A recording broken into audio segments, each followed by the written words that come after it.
Hey everyone, welcome back to the channel/podcast. I bet every single one of us has been here. You're in a relationship, everything seems fine on the surface, but deep down, you're constantly walking around with this nagging secret fear, right? The fear that they're going to leave. That fear makes you do some, let's call them interesting things. You find yourself checking your phone constantly, analyzing every single text message. You work harder than necessary just to prove your worth, to make absolutely sure you are worth keeping.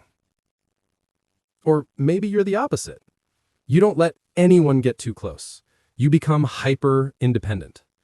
You believe the only way to avoid being abandoned is to never rely on anyone in the first place.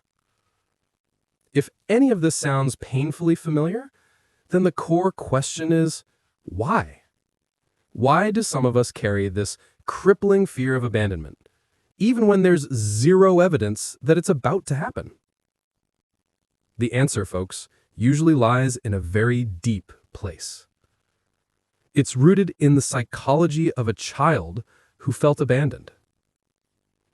Today, we're not going to talk about superficial fixes. We're going to dissect the why. We're going to break down the 3 core psychological scars that the feeling of abandonment leaves. And that third reason, the final one, might be the thing that is silently shaping every single one of your relationships right now. And most importantly, stick with me till the end.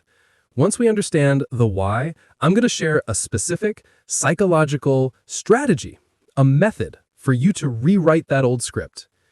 It will help you learn to trust and build secure relationships, starting with yourself. Ready? Let's dive in.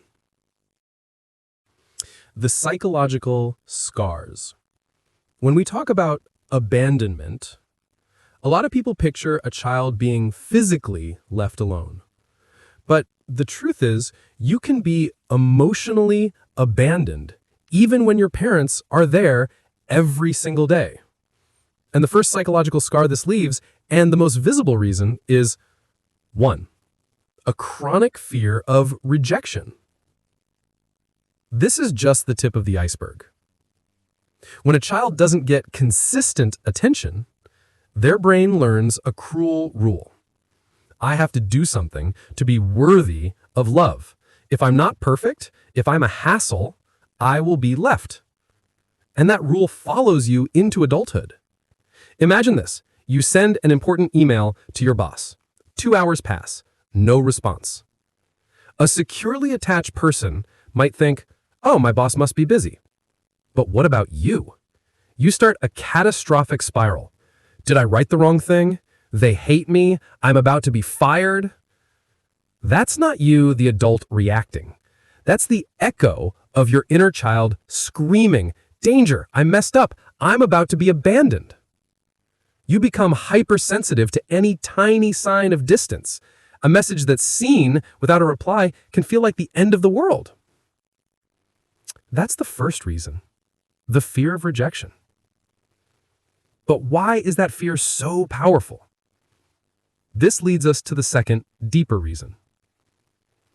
It damages our map for relationships.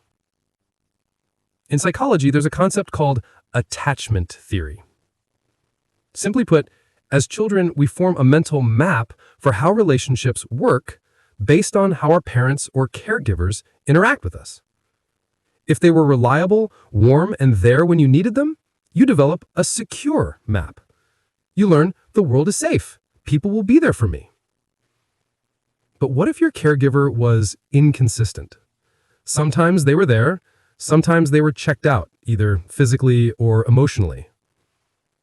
The child can't make sense of that. They only know their lighthouse isn't dependable.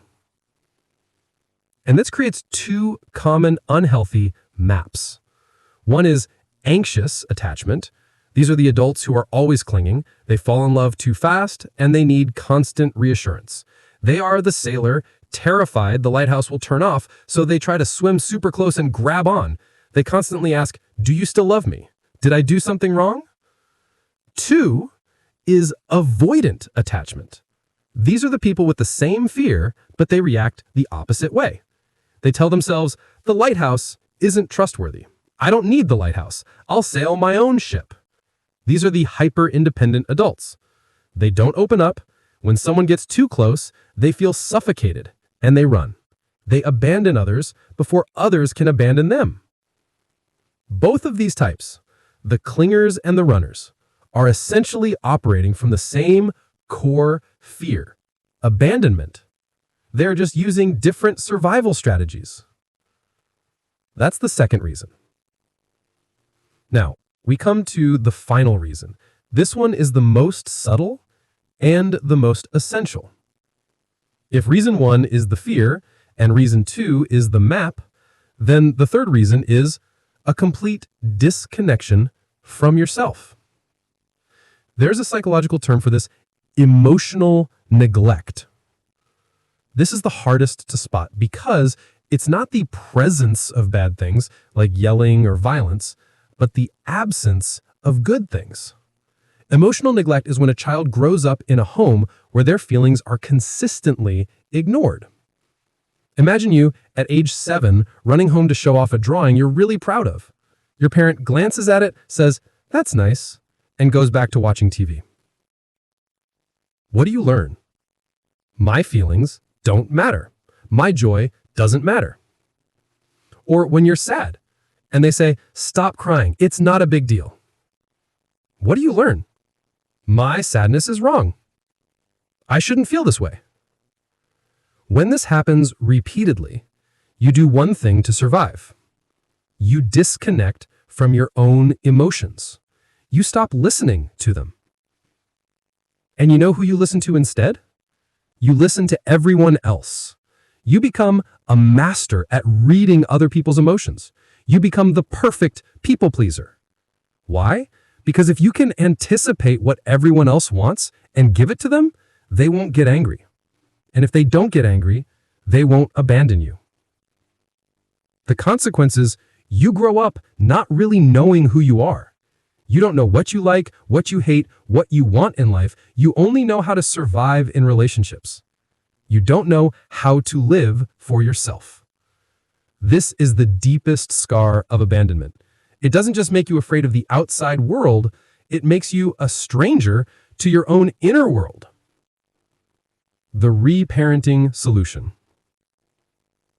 So, you see, all your seemingly irrational adult behaviors, they make perfect sense. That intense fear is not your fault. It's a complex mechanism created from 1, chronic fear of rejection, 2, a faulty attachment map, and 3, disconnecting from your own emotions to survive.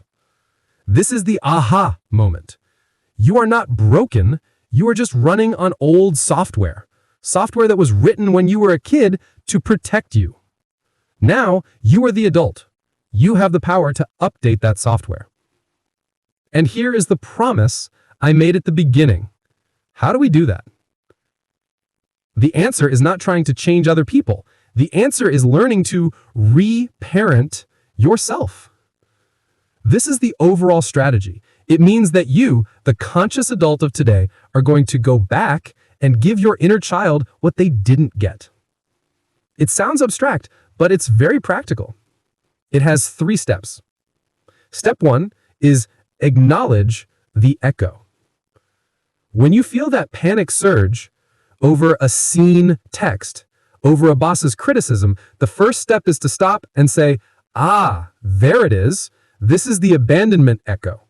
This is not the current reality. This is an emotional memory."